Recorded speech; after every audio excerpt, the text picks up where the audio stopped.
Welcome to Chillin' 101. We hope this video helps. You begin by measuring your dry base precisely so texture stays consistent.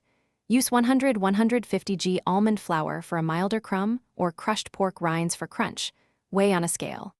Add 1/2 teaspoon salt and 1/2 teaspoon garlic powder now so flavors meld evenly. Once the oven is ready at 150 degrees C, you can lightly toast for depth. But if you prefer raw crumbs, skip to the processor. Make sure the food processor bowl is dry and secure before pulse. You'll pulse in short bursts to avoid turning the mix into flour. 5 to 8 quick pulses usually get you coarse crumbs. Once done, scrape down the sides, then pulse again for uniformity.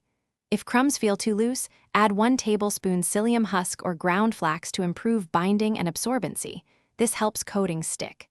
For flavor and browning, stir in 1 tablespoon grated Parmesan before a final pulse. Once the texture is right, evaluate coarseness against your recipe's need.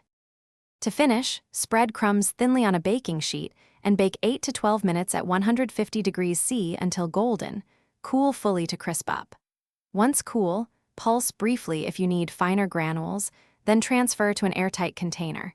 Keep at room temp up to 2 weeks or refrigerate for longer shelf life. If crumbs become soggy when used, make sure to toast a bit longer. Or next time, add 1 tablespoon psyllium to increase dryness and adhesion. This fixes limp coatings quickly.